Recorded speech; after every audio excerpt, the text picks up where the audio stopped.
Listen to him. Listen to me. Welcome to Double Crown Talk Time, our weekly show where you get to listen to us talk about video games and video game related news once a week, usually every Friday. Yes, sir. Remember to smash that mother effing as the child channel now, or for kid friendly mother effer, mother fracker like button. Let's shoot for 20,000 bumblebees in the comments and then 4 million likes. Type Bumblebee in the comments if you like this video. That's the new way that we're gonna monitor our success. Or have no success. No I'll type Bumblebee in the comments. We'll have one success. One success. One out of however much you said. Out of 4 million bumblebees. Anyways, 20,000. my name's Richard. I'm Matt. And he already told us. I should do the intros again. It feels weird. Because I was about to tell them what the show was. Yeah, mine's always I just wing it. I know. I don't ever stick to script. I don't have a script. I'm a wild card. I just memorized it. Try to give it some order. So you got a mental script that's going on. What have you been up to? What are you doing? What are you playing? Dota. Oh yeah, new patch. If you're a Dota player out there, 7.00. 7.00. I like saying that more than 0. You can just say 700. Some people say that. Or just 7. Some people say patch 7. Hashtag 7 is our Twitter hashtag. Oh, really? Yeah. Okay. Yeah. That's pretty I cool. was also hashtag remembering 6 for the old stuff. Nice. Yeah. Nice. Yeah. But Dota's good. They're fixing the UI currently. So that's Okay. fun. For the first time a patch has come out, I actually feel like a part of the community. It's like I kind of like, it feels like this patch feels like what I imagined maybe Warcraft 3, Dota 2, or Dota 1 felt like. There's this one guy who doesn't work for Valve. We don't think, no one really knows. He's an artist of some sort. Okay. He lives in India, but he's apparently like really good friends with IceFrog, and he's like an internal beta tester for the patches. And he's a huge Dota guy. So he basically is like an unofficial Dota spokesperson. He has like all the insider info and will like usually talk about it first. And so he I forgot where I was going with this. Never mind. They're fixing the UI though. Oh yeah, he was tweeting out about how like he was like Dota's always been like a community focused thing. Like you guys made the game, like, but because so many people come in and like myself included before they come in and they're just like Valve should do it perfect every time kind of thing. But it's like the more and more I play it, I'm like, no, they just kind of like give us a canvas that like kind of sucks and is mostly blank, and then we tell them what to do with it. They basically use Reddit as a voting system. Yeah, I mean that sounds like a good way to design your game. Yeah, especially and if you want longevity. and it's not for they don't do patch changes. They're like balancing that way. None of like the gameplay stuff. It's like UI elements mainly, things like that. So like they gave us this new UI, which is fucking terrible. It's pretty awful. But they put out like 3 patches on like the second day that like 7.0 was out. They put out 3 updates. So they're working their asses off to get it to somewhere, but. You can only do so much. They're like, hey, we're fixing this, but like the UI is like, you can see there's a space between this now. It's broken. Like we'll fix the visuals later. We just want to make it functional for you. So, whoa. That was the biggest knock you've had in a while. So that's really cool. And I'm like, I see the people that are like, Valve's a shit fucking developer. They can't fucking use their brains and think. And I'm like, man, like I used to be you and I wish you wouldn't be that way. But, yeah, so I've been playing that, and I haven't played it in a week, but I'll play it this weekend. It's the Final Fantasy 15, which we'll talk about at some point. Okay. Probably whenever you... Probably whenever I beat it. Yeah. Might be a week or 2, but okay. We'll talk about it then. It's not as terrible. I shouldn't have screamed about it as much as I did. Well, I take that back. I should have screamed about it as much as I did, but it is more fun than I gave it credit for probably being. Okay. Their demos were terrible. We'll just put it that way. Okay. That's fair. Yeah. Bad. Should have never put those out. Ever. But whatever. All right. Square Enix is still fucking garbage, and they're treating that franchise like shit, but... Yeah, suck it. Nerds. Take that. Well... But that's it. What about you?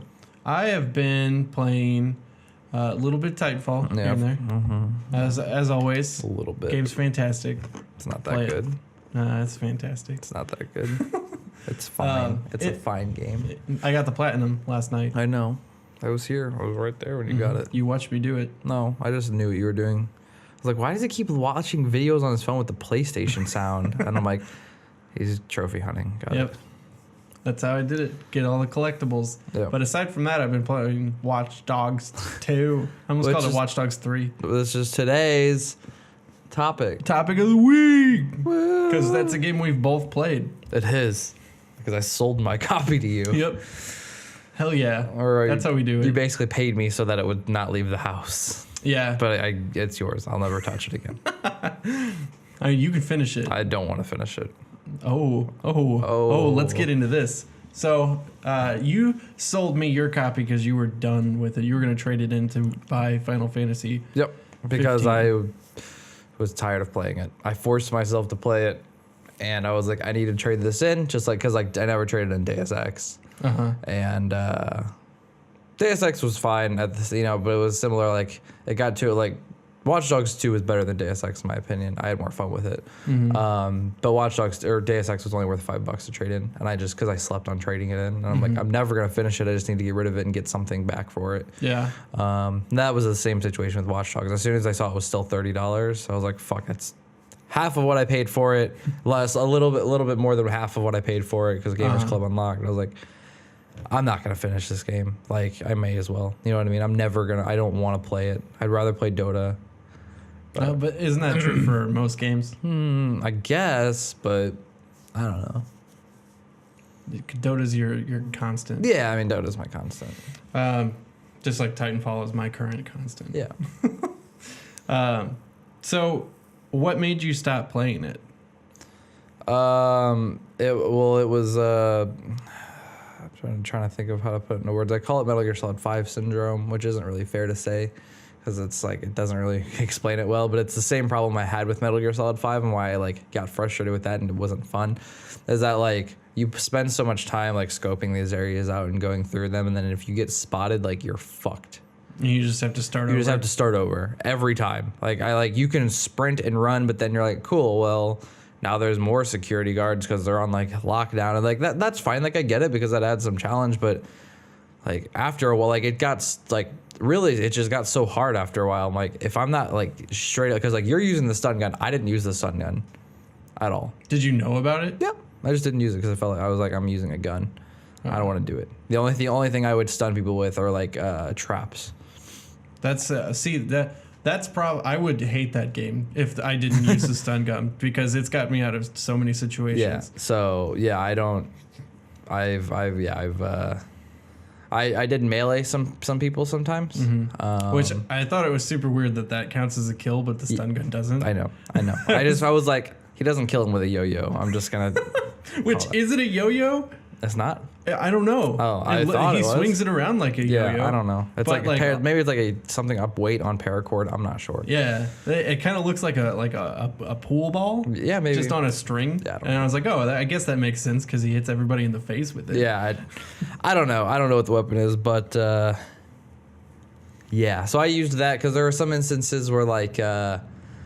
I can't remember what mission it was, and I won't really, even if it was spoilers, I guess, but you're like in a room and you were like are fucking hacking some server and you're downloading the data and there's dudes coming at you. And until I figured out the trick, which eventually I figured out that you could just turn the doors off and they couldn't get in. And you just had to keep going back and forth.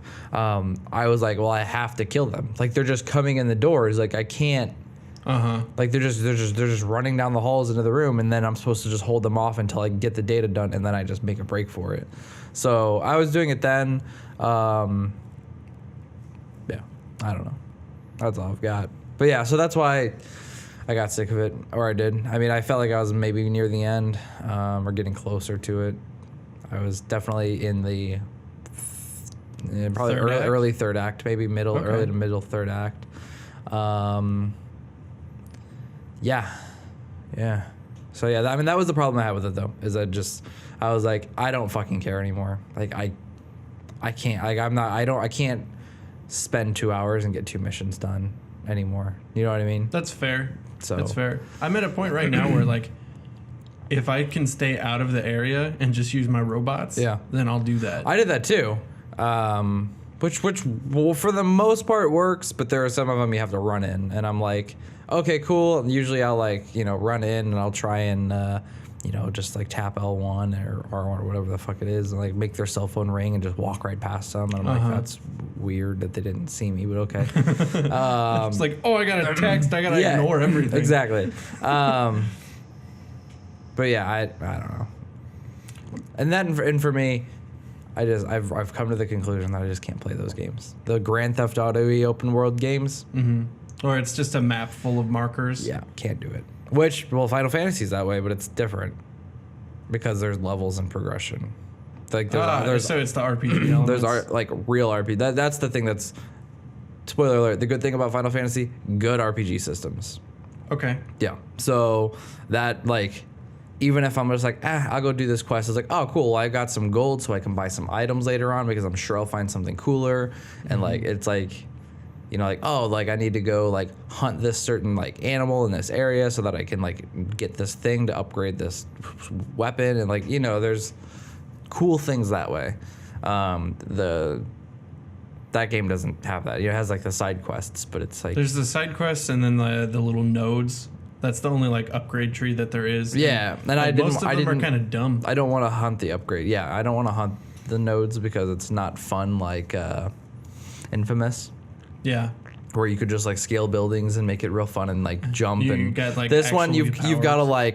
hack the fucking scissor lift and then slowly roll it over to the edge and ride that up real slowly and then climb up the building. Okay, cool. And then you got to hack this thing and bring it down real slow. And I'm just it just I feel like the gameplay comes to a halt, which is why I only did the story missions because it kept you were just kind of going. You know what I mean? It kept you moving, whereas roaming and doing that shit. A lot of the early side missions were definitely that, where it's just figure out how to get on top of this building. But eventually, I don't know how far exactly I'm getting, but the side missions where I'm at now, they all have some sort of the signal puzzles that you get where you unlock one thing.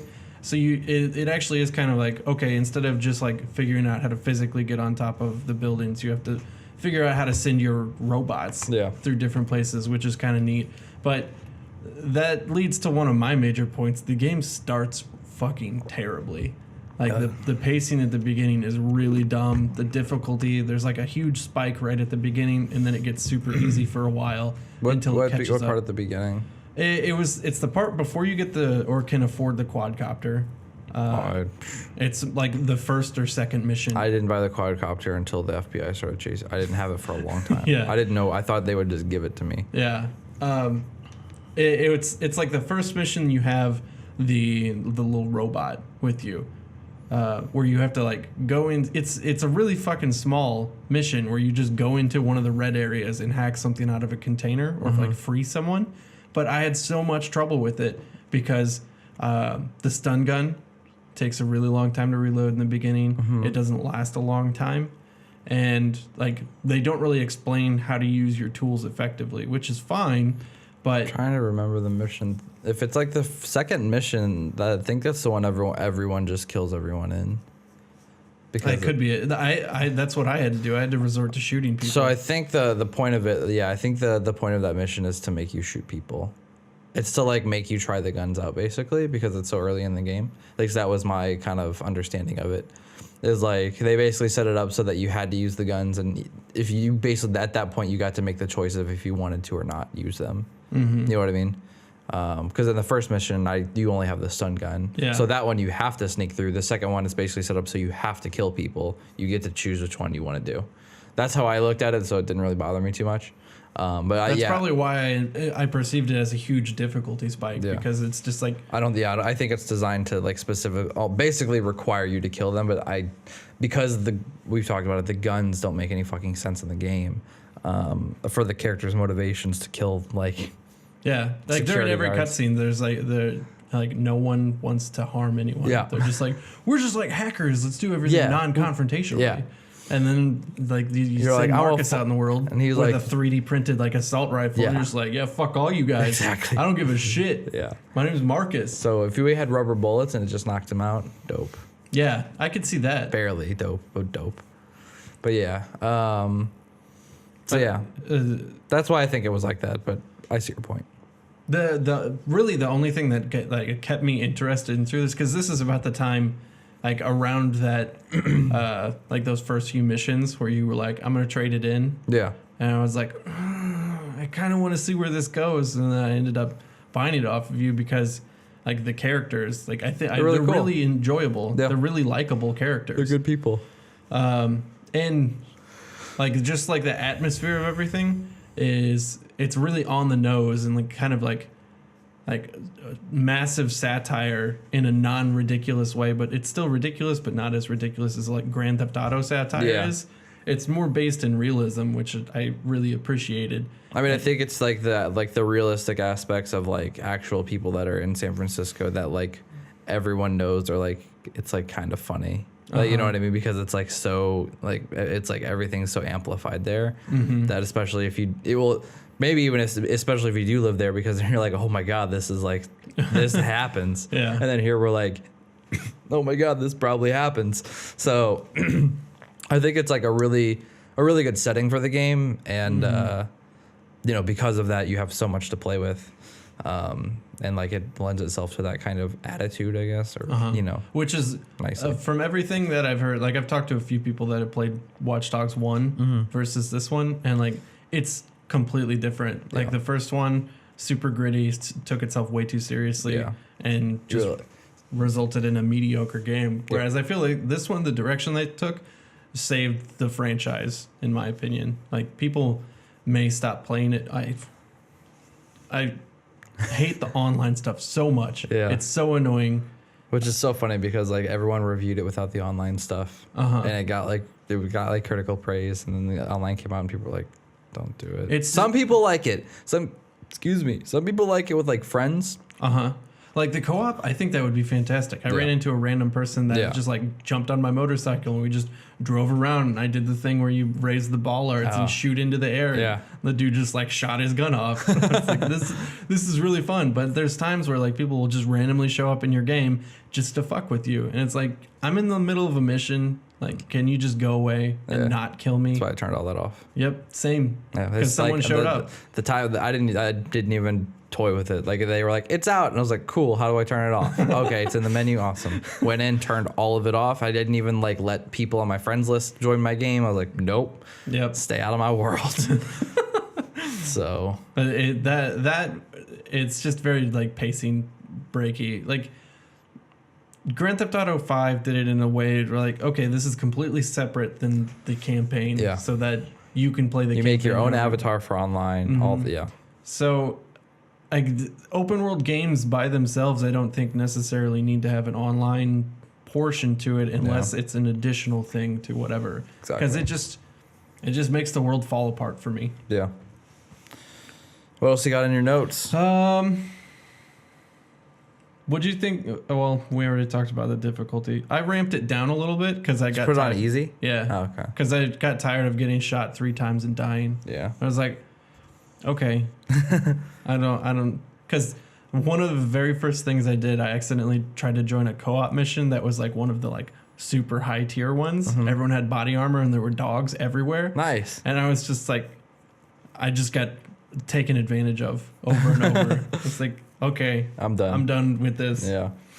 Because I'm more invested in the story than anything at this point, really. So, I think it's a good game. I'd give it probably solid 8.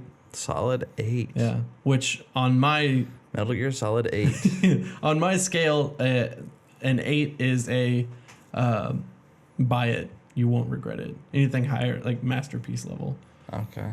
So I would recommend buy this game if it interests you even slightly. I won't give it a number. It was worth the $20-ish I paid for it. Yeah. if you can wait for it. Oh, and knock the wait mic. for it.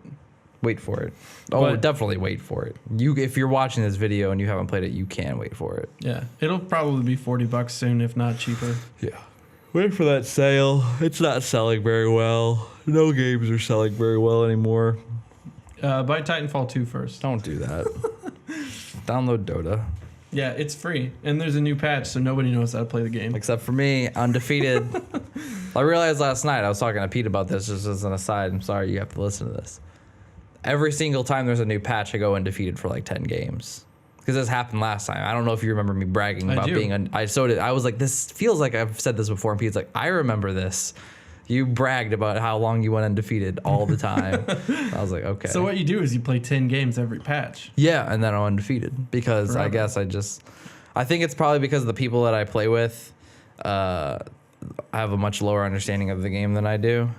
Not to sound cocky, but like because I like watch 10 hours of patch analysis, I'm like, cool. Granted, I don't know all the like gameplay stuff, but I played 2 or 3 games and I've got that down. And I'm like, cool, it's just old Dota, add the new stuff, think about it a little different, and then you're good to go. And I think a lot of people are just like, I feel like at this point you dream in Dota like it's another language. Kind of. Well, I don't know if I've actually watched 10 hours, but Purge's thing was 10 hours, 9.5 hours long. And I'm about halfway through that. But I've also watched some other patch analysis stuff, so... I don't dream in Dota. No. Oh, just wait. No, the dream I had last night was about like me and some friends, and they were like stealing someone's washer and dryer, and I was like really nervous. So I went to the neighbor's house across the street. He had me work on his like stereo in his bedroom, and then he was like, "Actually, I got one more thing. Can you help me with my dogs?" And I was like, "I love dogs," and his dogs were laying eggs, but they were like eggs inside of eggs. It was weird. That's much better than my 6-pack rice abs dream. Yeah, so that's... Thanks, melatonin. Those are the dreams I had last night. No melatonin required. Anyways, if you liked any part of this video, go ahead and smash that like button, even if it was just this dream story. If you didn't like it, smash the subscribe button, because eventually we'll have something you will like. Yeah, I guarantee it. Like Men's Warehouse. You're going to like the way you watch. You can catch us on Twitter. I'm at Nablith. I'm at _Matthew Creek. And until next time, don't play Titanfall 2. Bye. Goodbye. I'm not going to even refute that. Do what you want. I'm not your dad.